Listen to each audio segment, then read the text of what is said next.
Hello and welcome to Point Streak, a podcast where we talk everything gaming and the issues that concern gamers. We're all members and contributors at holdtheline.com, a community for gamers and enthusiasts and for gaming advocacy issues.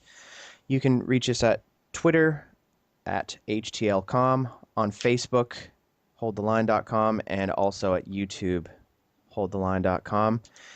And once again, I'm your host, Jeff, or Baron Fang at Hold the Line, and today we have with us grizzled podcast Point Streak veteran Chris back again. Hello, Chris. Hello. And newcomer Anthony. Welcome, Anthony. Hello. And like we do on all good Hold the Line podcasts, we always started off by asking, what have you been playing lately? How about you, Chris? What have you been playing? I am doing a full series run of Mass Effect. I'm on Mass Effect 2 right now. And I'm actually live streaming that, so. Right. Yeah, I just saw you start. I think I was watching when you were doing the Shepard being reconstructed section yesterday or the day before. You were debating what face to import, I think, is the last thing that I saw. So that should be interesting. Well, at this rate, probably another week you'll be on to 3, but keep it up. It's been fun watching. And how about you, Anthony? What have you been playing lately? Well, I'll tell you in just a second. I'm curious myself too, but I guess it'd be a good plug. I'm assuming this stream that Chris is doing is going on at HDL as well. You can catch it. It is, yeah. It's linked in our stream section. It's one of our featured streams. Yes. Okay, cool. Well, you gotta always plug the site. Use your Calvinocious on Twitch. Yeah, that's right. Calvinocious. Yep. On Twitch and HDL as well. As far as what I've been playing, according to my handy dandy Raptor report, I've been playing a little bit of Prototype, Splinter Cell Conviction, Far Cry 3 Blood Dragon, and Fear 3. Right. That's it in the past week. Oh well, I'll have to busy. I'll have to ask you how Fear 3 goes. I bought it during the infamous Steam Halloween sale for about $2 on a lark, and I've heard it's a bit. It's not the best, but maybe we'll talk about that another time. Yeah, another time. Not up to the standard of 2, perhaps. Well, I've been playing nothing but Assassin's Creed Brotherhood, really. I'm about 24 hours in, so I think by the time of the next podcast, I'll probably be well and truly done that. I'm not doing nearly as much in it as I did in the previous game, Assassin's Creed 2. There's a lot of DLC and stuff I didn't bother with either, but it's fun. I like it. I'm interested to continue on at least the Ezio Desmond storyline.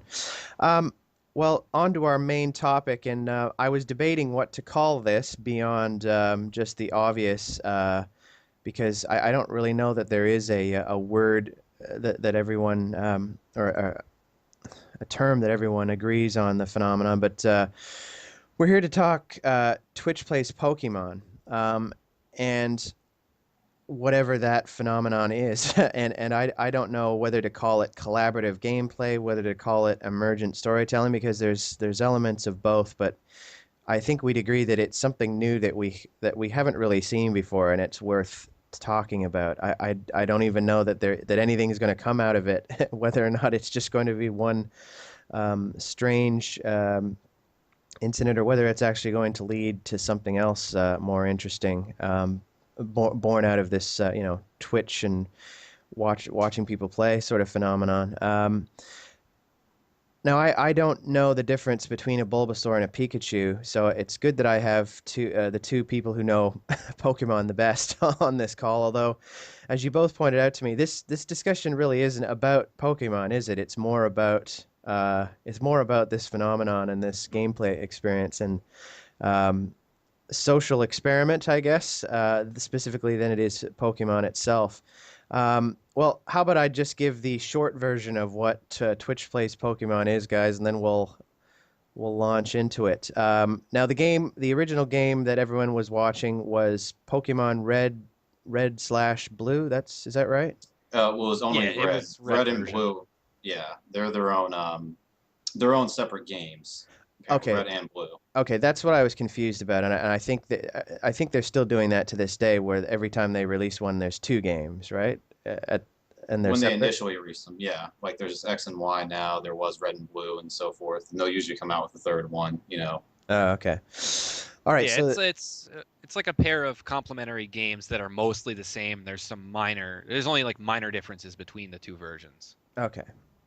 And this, as it's been explained to me, was the original Pokemon video game for the original Game Boy, which would explain why it's in that monochrome color that I keep seeing. um, and essentially, it's been described as I mentioned by its anonymous creator as a social experiment. The short version basically is that a anonymous Australian programmer um, using a it might. I mean, I'm right. It's an emulator. It's a Game Boy emulator. He's not actually using a Game Boy to drive this, right? It's some sort Right, of an Right. It's emulation program. Yeah, right. yeah. So using a combination of an existing Game Boy emulator and some programming ability, Java, I suppose, and other things, this fellow has managed to program the Twitch chat room to receive entries by people watching the stream as input in the game. And I guess basically it's down to whatever actual controls are on. It basically is dumbing whatever controls are on an actual Game Boy gamepad, i.e., up, down, left, right, B, A, select, And start. start. Right. And yeah, start is definitely a big part of Yes, it. I found that out. Anyway, it's all the users that are in the chat room can basically interact and decide what's happening on screen, even if that's just hammering the start button, apparently.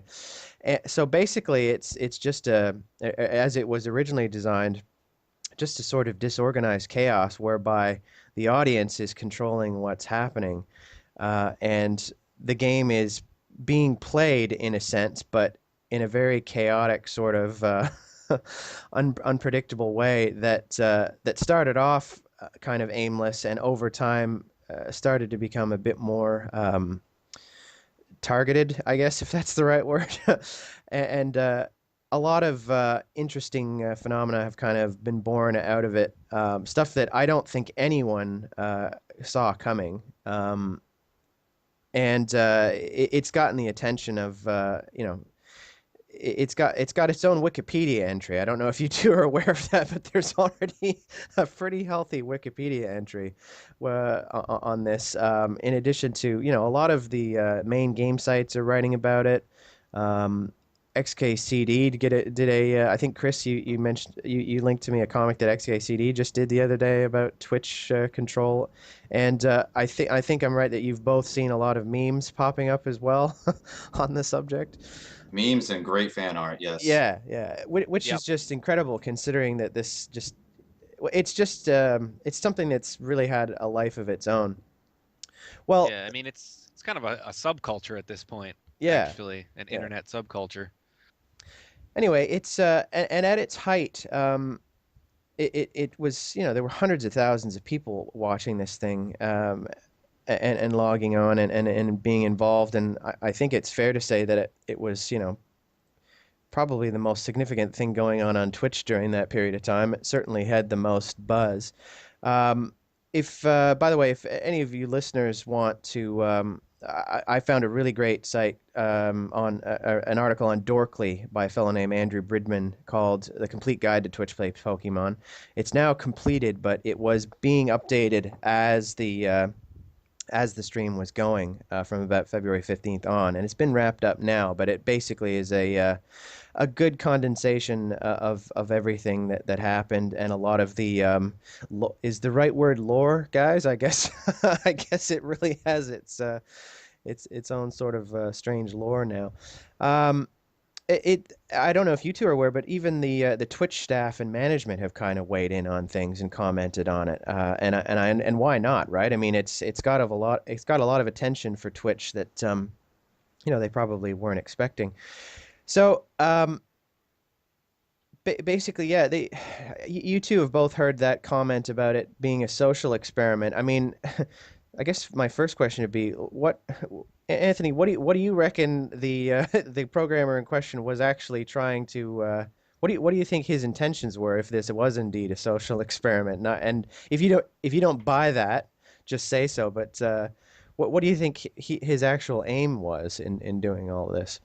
Well, I mean, it's a great question, but I think it's kind of hard to say. I do believe that he really did intend to, he made this as a social experiment, as he said, because I believe he came out very early, either when it first started or like a day or two into it, and he kind of announced that it was a social experiment. So Hmm. I believe that that's really, it was his intent, not just kind of throw this up there and just see what happens. But as far as what he was trying to accomplish, I mean, that's anyone's guess. I was really hoping he would come out and, even if he remained anonymous and, kind of put his thoughts out there and, maybe wrote something about it. But if I were to take a stab in the dark, I would think it would be how do you,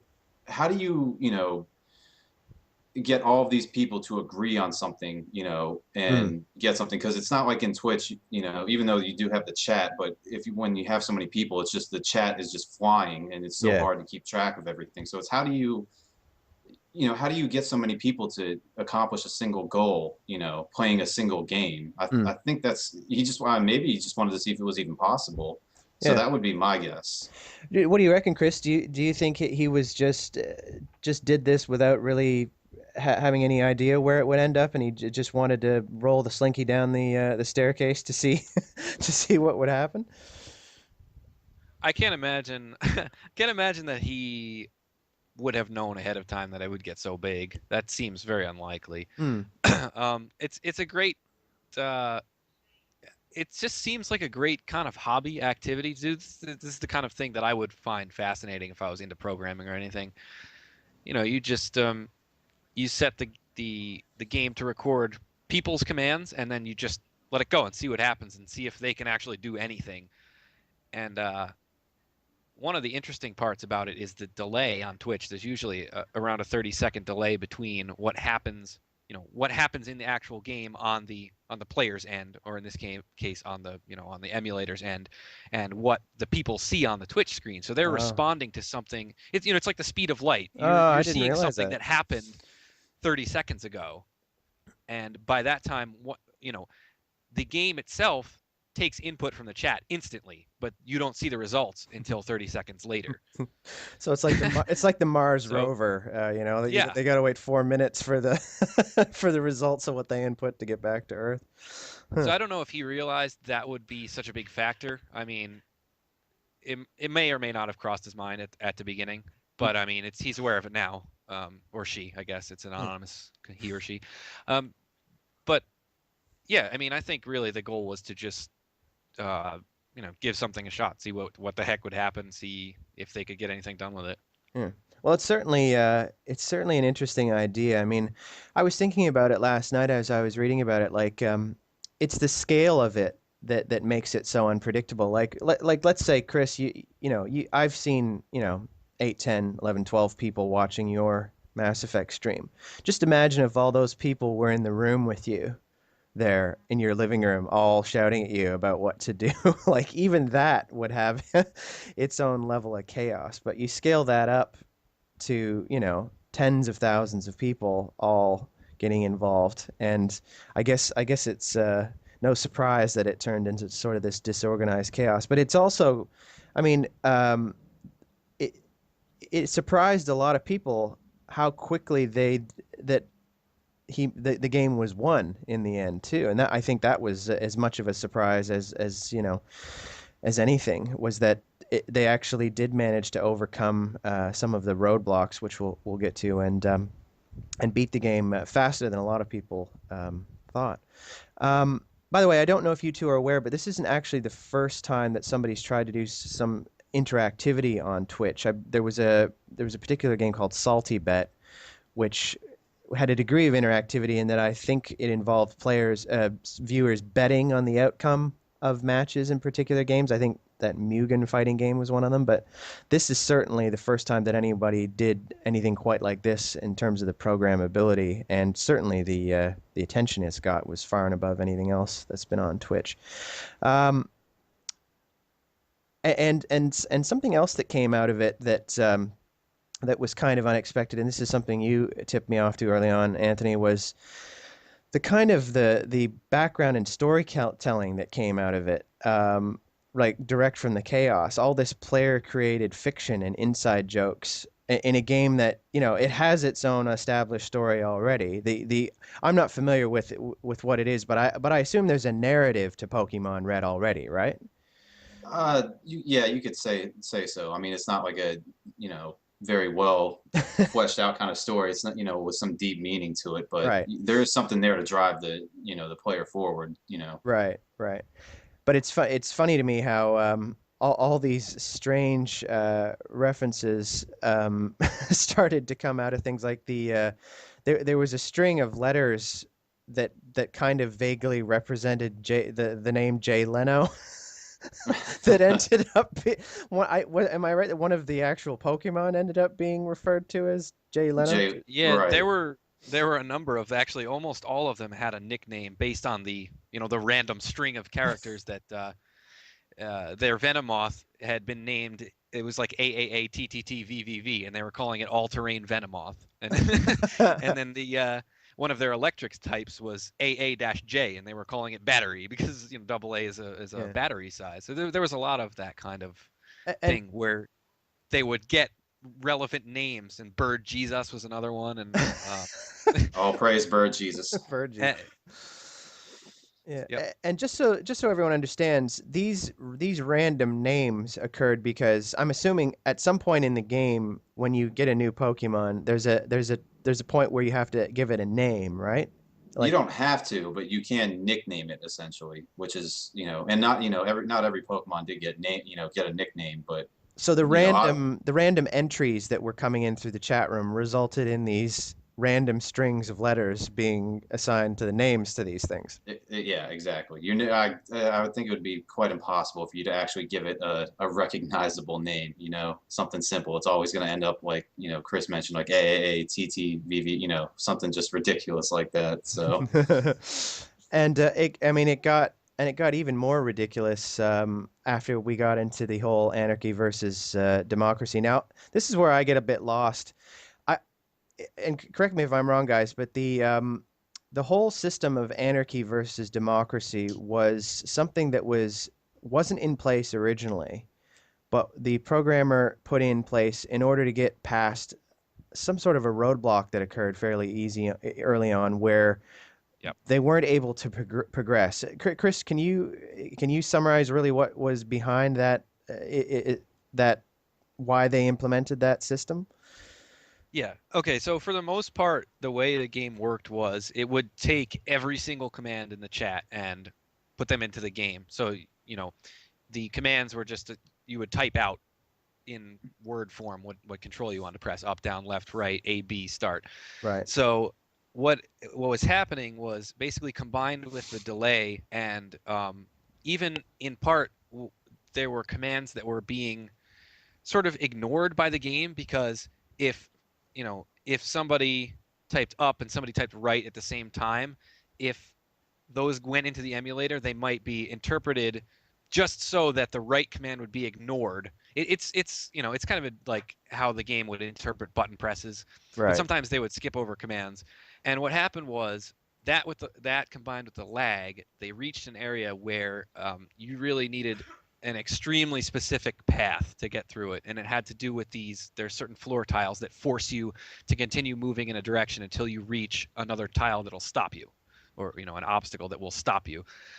And so after they spent about 24 hours trying to get through that with no success on the anarchy mode, which it wasn't named that up until that point, but after that the programmer introduced democracy, which would then take every input over the span of about 20 to 30 seconds, and whichever one was the most commonly entered, it would use that as the next action.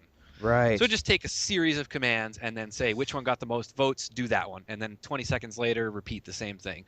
Right. So if I'm understanding correctly, the idea is that everyone watching would realize that they were stuck and would have to sort of agree on a course of action, and then democracy would kick in, and instead of just chaos, everyone would kind of lean it in the direction that it had to get out of whatever particular tight spot it was in. Yep. And I believe it was modified even further. Chris, you might have to back me up on this if you know. I know when it was originally implemented, there was these new commands essentially that you could type in, which was either anarchy or democracy. Now, in addition to your up, down, start, all of that, and whichever one of those got the most vote would be the system that was in place. So if anarchy was leading, they just keep going, with the commands that were entered. But if enough people put in democracy, and then that became popular at the time, then they'd switch to that Yeah. system. But I believe towards the end of it, actually at the beginning of every hour, it just started on democracy and it would stay there until it was voted anarchy. I believe that's Mm. what happened. That I don't is, know. that's the new system that they implemented for the new game. I don't, Okay. I don't think that was implemented until they started the second round, but it is that way now. Yeah. Every hour they start off automatically in democracy mode, and it's actually he made it harder to reach democracy mode. It needed something like 80% of the votes to Oh go to wow. democracy, so that would be like really a super last resort. Hmm. Actually, there was something of a mutiny on the Twitch when democracy mode first got implemented, because the users thought that was sort of betraying the original purpose and the fun. Right. And there was a little, I don't know if you're gonna talk about this later, but there was a little phenomenon with Start 9, because of the way it was programmed. You could actually input a series of commands to be voted for. So if you wanted to move left twice, you could type in left 2, and if enough people voted for left 2, the character would move left twice instead of just once. Right. So to protest the new democracy mode, a lot of people would type into the chat Start 9, which would open the Start menu 5 times and close it 4 times. So it would just be flickering open and closed if enough people typed in Start 9. Yeah. And then everything would grind to a halt, presumably. Right. Yep. And that was Uh, the whole point, is people were trying to bring it to a Yeah. stop to protest that new system that they didn't Yeah. like. And heading on from that, this whole this whole duality of anarchy versus democracy spawned its own like uh mythos in right. It, in it added to the created yeah, war that the players had made. yeah, in And which there was an avatar for anarchy and an avatar for democracy, which is just insane to me. But and the fact that it seemed to happen organically in response to that is kind of funny. Um, it's I guess it's pretty clear that if nothing else, everyone had a pretty good sense of humor about this. I mean, it's not to say that no one was taking it seriously, but I don't think all this like insane sort of pseudo-religious mythos would prop up if everyone was being, if everyone didn't have a sense of fun about all this. I don't think that would have happened. I take it, guys. There's a lot of memes that go into this whole backstory about the prophecy being fulfilled and stuff like that. I'm seeing a lot of oh, that. oh yeah. Yeah, I mean, unless you knew the story well, a lot of it really probably wouldn't make sense to you. But Yeah. uh, there was one other thing I wanted to throw in there too. You said people had to have a good sense of humor about this and just have fun with it. But I remember I actually watched. A lot of people might know Boogie2988 on YouTube, and he had made a quick video about it. And he mentioned that he saw, I believe, in the subreddit for Twitch Plays Pokemon, you know, these two guys were just kind of joking around, and they were saying, praise Helix and Anarchy and so forth. And somebody else said, praise the Dome and democracy. And so one of these kids came back and said, while you're not a part of the same quote unquote religion as me, I understand and respect your decision to follow that. And the other kid responded, saying the same thing, and was just surprised. Boogie just saying, he just found religious tolerance in a game where even in the real world, it's such a it's hard to even find that. And that was only one instance. I'm sure there were many cases of people bashing each other over made up religions, but it was interesting to see that that there was actually some deeper good that came out of this. Yeah, two factions that that found some common ground in this. I mean, I guess they wouldn't have beat the game if there hadn't been some degree of cooperation on things. Well, this isn't the first time that there's been some degree of democracy or voting in gaming. I can't think of any time that it's been done to this extent, but I mean, one that you mentioned to me, Anthony, was the fate of the character Carmine in the Gears of War series. Players actually voted about what his fate would be in, I think, the third Gears game, if that's right. Yep. Hmm. But it was by by purchasing Xbox Avatar T-shirt choices. So there was a commerce angle in there as well, which I find kind of cynical. But then there's a lot more just benign things like every year there's fan voting for the cover of the EA Sports NHL series cover.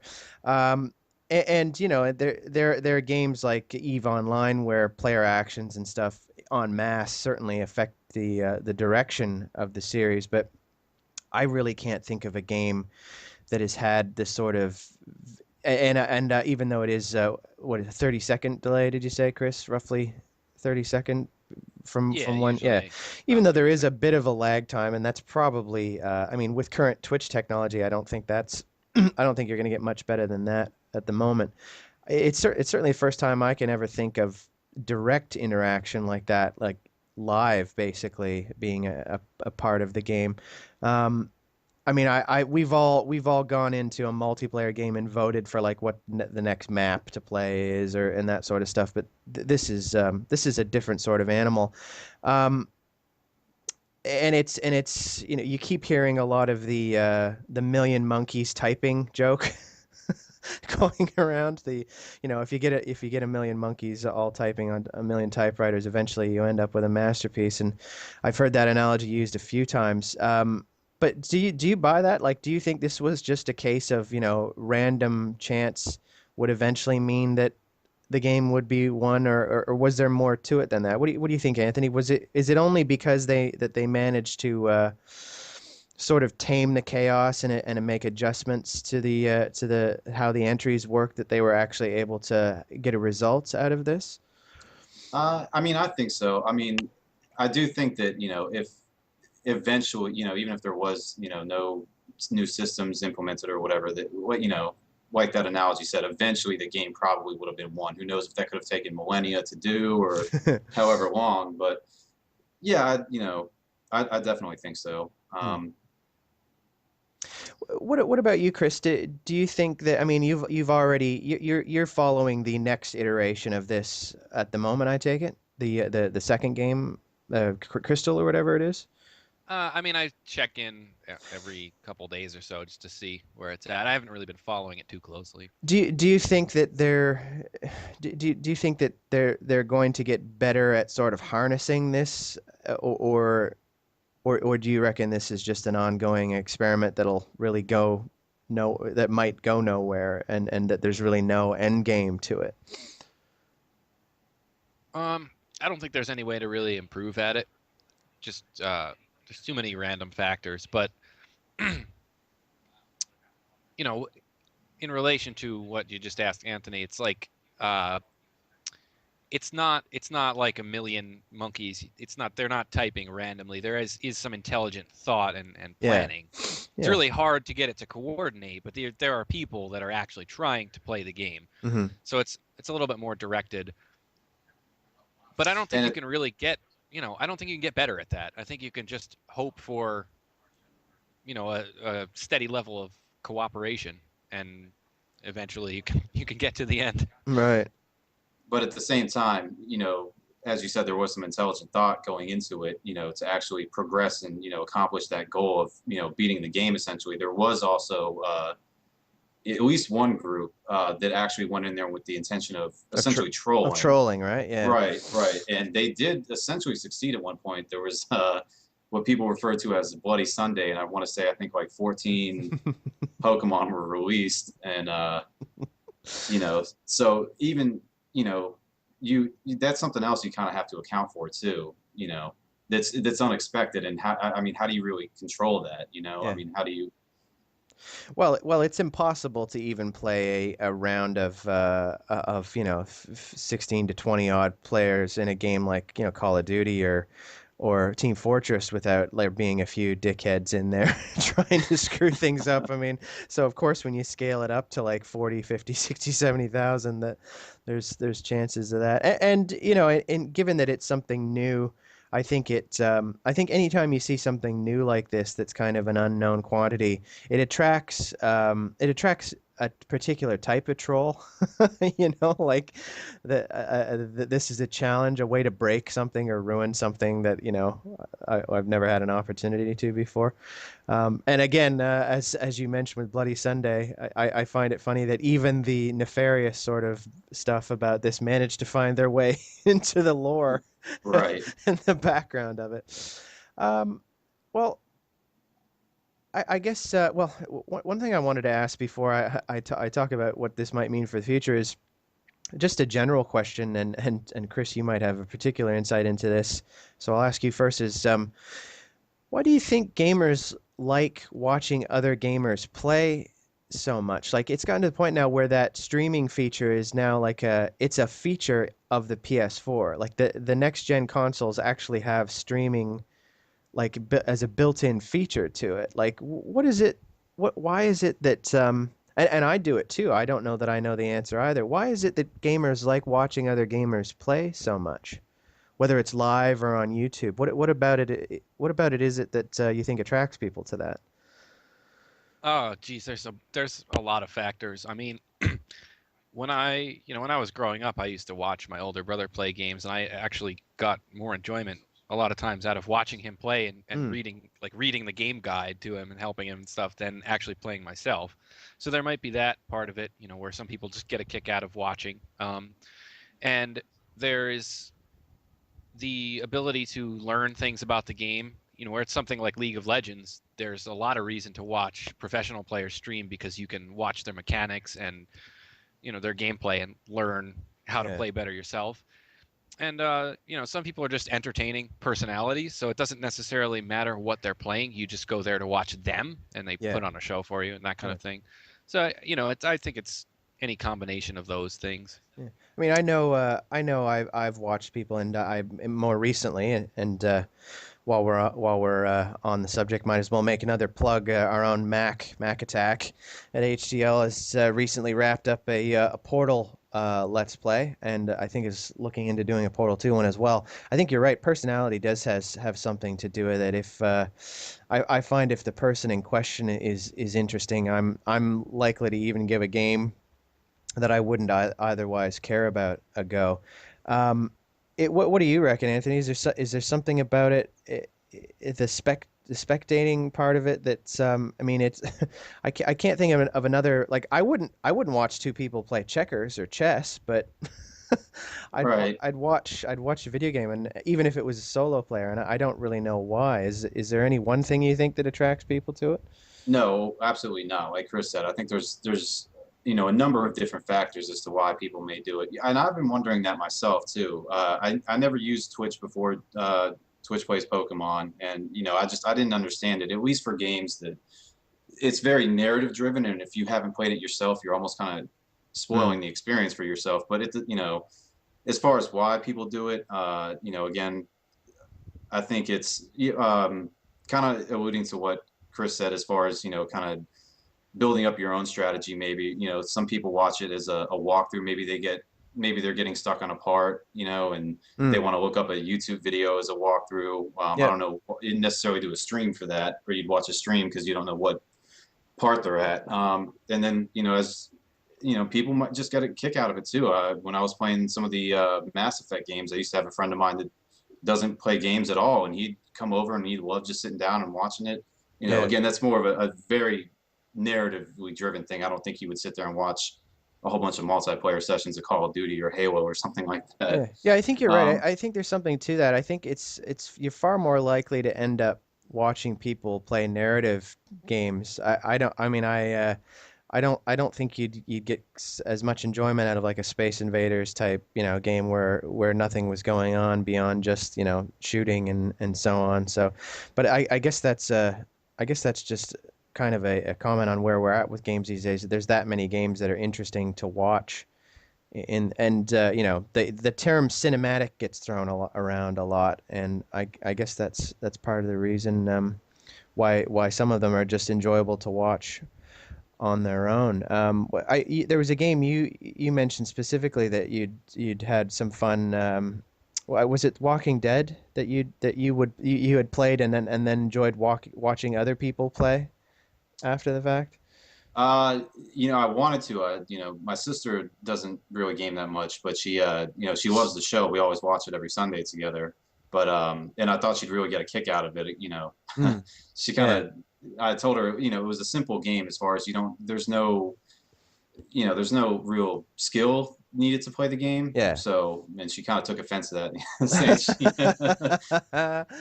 but yeah, so I haven't done it. I've tried to convince her to, and I would sit there just to see, the choices that she made. But again, it would only work for that kind of game. I wouldn't personally find enjoyment out of watching, people play Call of Duty for hours on end. I just, Yeah.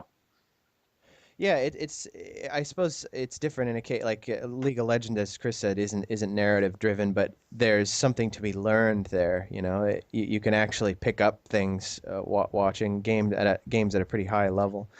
Um, well, I guess, and this is a question I'm seeing asked quite a bit: is anything going to come from this? I mean, Anthony, I'll start with you. Do you see this idea being expanded on or impacting online gaming in future? I mean, emergent storytelling certainly is something that continues to be looked at a lot. And you know, it's been said by some people that that's where games excel. You know, is that you can't have emergent storytelling in a book or a play or a movie or whatever because I think the closest that I've ever heard is that Defiance game.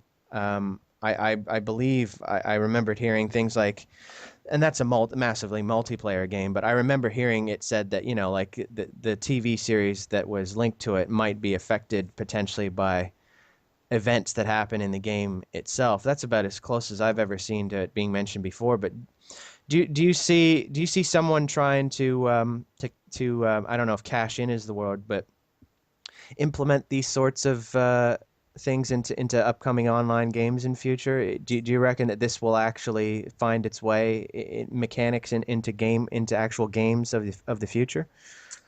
Well, it should be noted too that there was, when the original Twitch Plays Pokemon for the Pokemon Red version was going on, there, people started, doing the same thing with other games. Hmm. I think there's even one for one of the original Zelda games that people are doing. Yeah. But, I think it only works for those kind of games because they're so simplistic, I guess, in their mechanics, I guess. Yeah. Because, no, I don't think there will ever be like a Twitch Plays Grand Theft Auto 5 or something to that effect. That just would never work. I feel like but it is worth mentioning too that there is something similar that was already in the works. I should have looked up some of these games, but I know uh, there are some games that are being developed with the intention of letting people that are watching streams influence what happens in the game, Hmm. as far as if they want to throw more enemies at the player, or maybe give them more healing items and that sort of thing. But as far as to the extent of kind of what Twitch Plays Pokemon has done and kind of expanding on that, I don't really see how. I've always been wondering, is it even possible to develop a brand new game with that mentality in mind, that the thousands of players are going to be controlling, thousands of players are essentially holding one controller Hmm. and driving a single character through a game. I don't know how you could program that, or develop a game like that. So I don't know. I'm interested to see if, and I would like to see something hopefully come from it, but I don't really expect it to go much further, I guess. It seems to me it's more likely that certain elements or portions of it might be implemented rather than it as presented, even if it's just the concept of voting or controlling, have the audience having a type of control. Yeah, but I tend to agree with you that like the as is presentation, I think I don't see that being completely implemented into like retail games. What about you, Chris? Is there any sort of features of it that you think might find their way indie games or even AAA titles, aspects of it that might end up being an emergent type of gameplay going forward. Yeah, I mean, if you look at a game like Eve Online, that the groundwork for that sort of thing exists already. That's that's more just strictly emergent gameplay. Yeah. Where it really depends on what the players themselves do, and that kind of it creates the game world. But in this case, you've got the actual story is the emergent part. The gameplay Yeah. is that that's I'll say democratically driven, but Collaborative, whatever you want to whatever. call it, Yeah. collaborative, right? Yeah. Collaborative driven actual gameplay. And I'm hoping somebody could pick up on the concept of an emergent story Hmm. where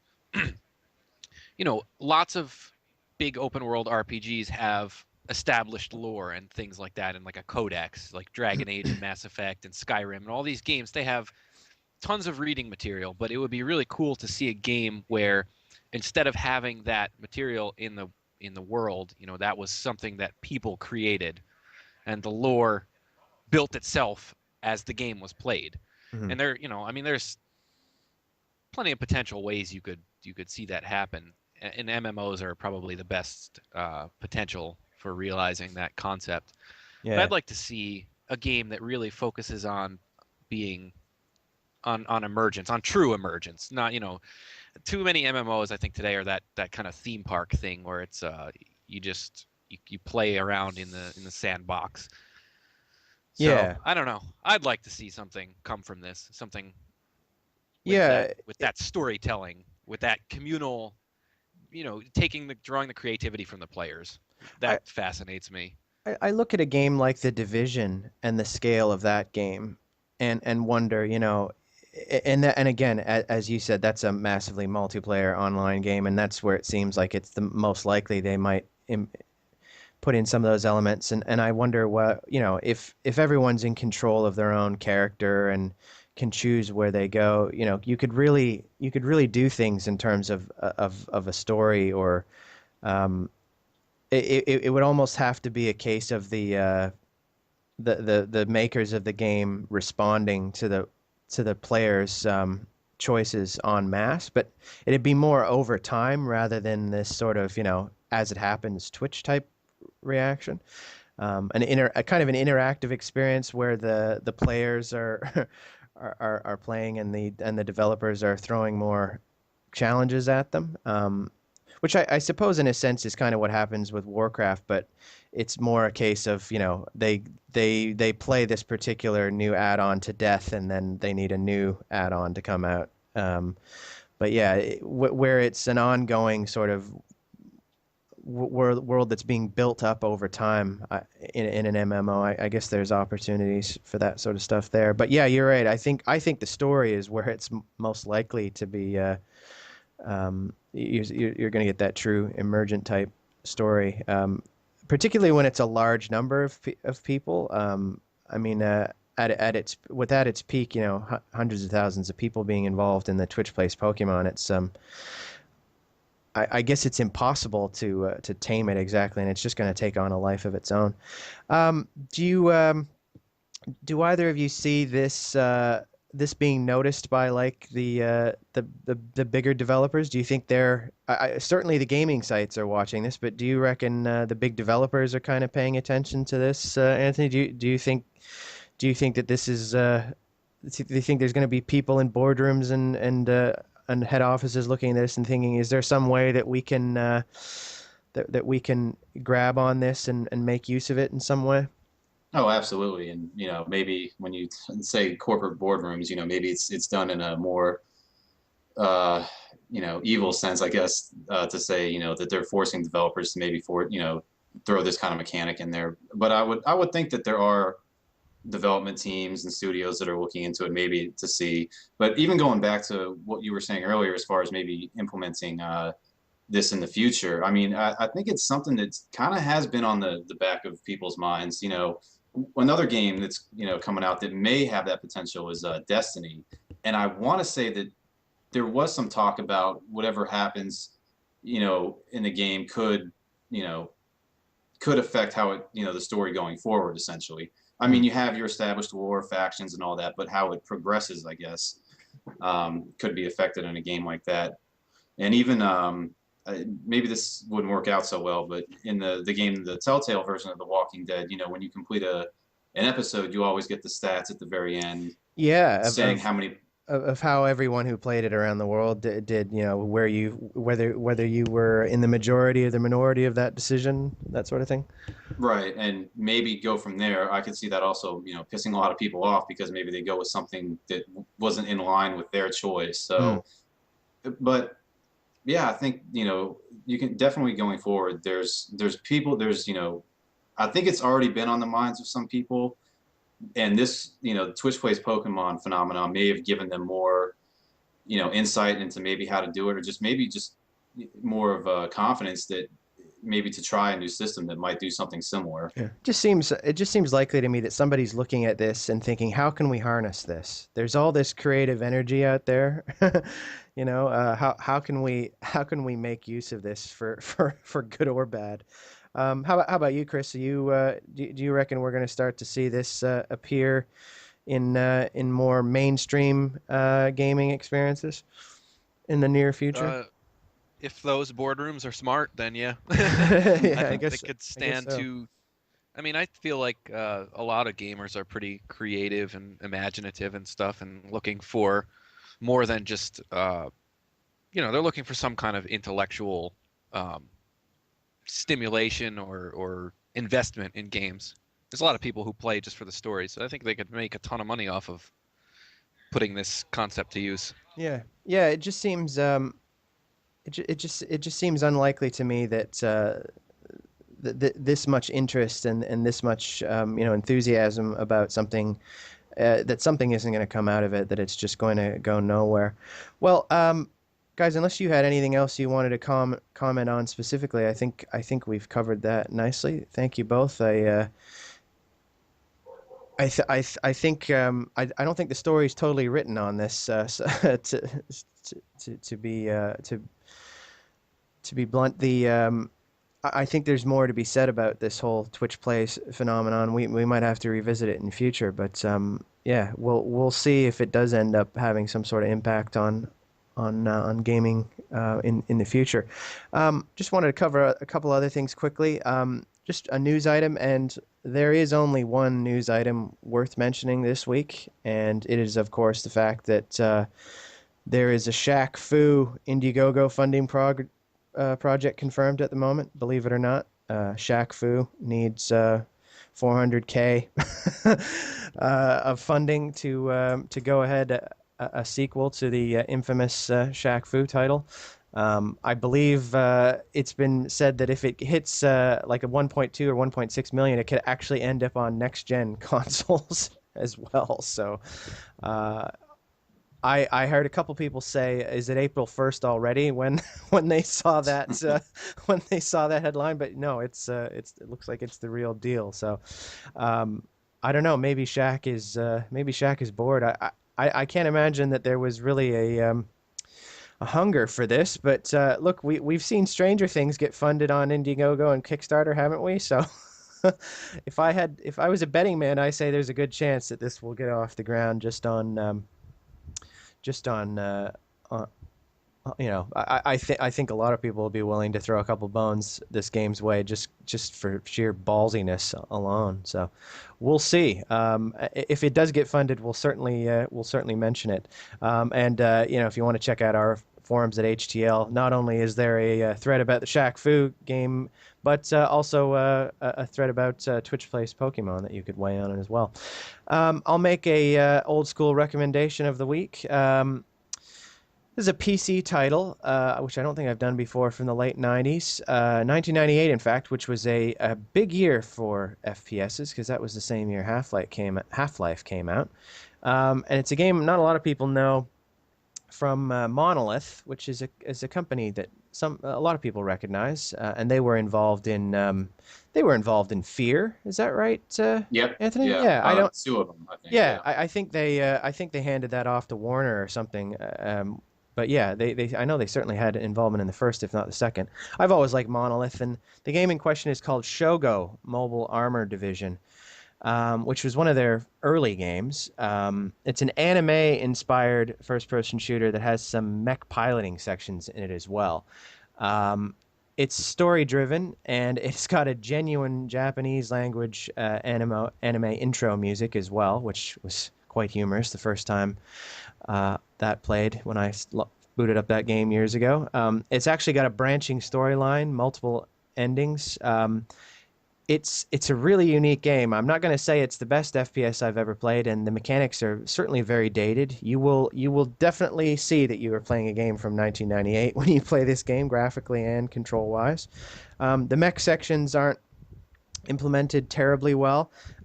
It's funny, we were just talking about mech sections in games yesterday, Chris.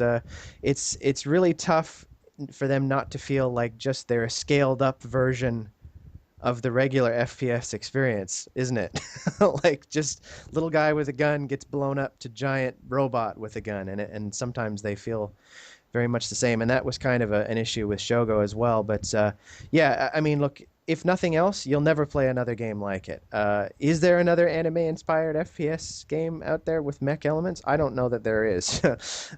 Anyway, it's worth checking out. You can actually find it on Good Old Games for a reasonable price. Unfortunately, it's not on Steam. Don't know why. Probably could be if they wanted to. But yeah, check it out. It's you'll if nothing else, you'll never play another game quite like it. Another couple of quick plugs for the site. Our own Baron Fang interviews HDL member Devil Mingy about his retro console collection and some thoughts about the future of collecting and console collecting.